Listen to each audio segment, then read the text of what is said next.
तर मराठा आरक्षणासंदर्भात घेण्यात आलेल्या विशेष अधिवेशनात मराठा समाजाला आरक्षण देण्याबाबतचा बिल म्हणजेच विधेयक पास झाल्यानंतर मंत्री गुलाबराव पाटील यांच्याशी बातचीत केली आमचे प्रतिनिधी कुणाल भोईटे यांनी. पाहूयात.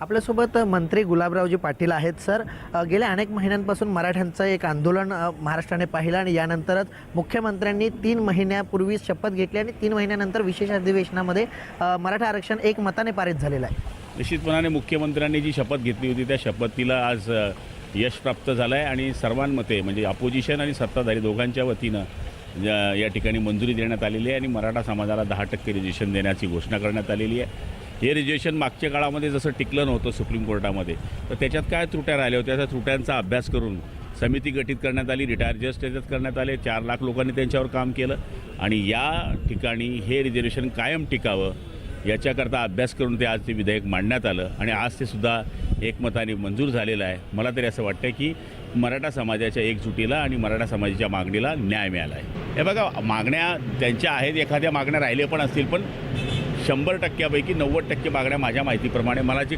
दिसतं आहे त्या पूर्ण झालेल्या आहे. काही मागण्या राहिल्या असतील तर त्याच्याबद्दल आता मुख्यमंत्र्यांनी सांगितलं की 6 लाख ऑब्जेक्शन त्याच्यावर आलेले आहे. त्याच्यावर अभ्यास करणं चालू, त्याच्या स्कुटली करणं चाललं आहे. तर पुढच्या काळामध्ये काही छोट्या मोठ्या त्यांच्या मागण्या राहिल्या असतील ते सुद्धा माननीय मुख्यमंत्री पूर्ण करतील. व्हिडिओ जर्नलिस्ट नित्यानंद नाईकसह कुणाल भोईटे, जय महाराष्ट्र न्यूज, विधान भवन, मुंबई.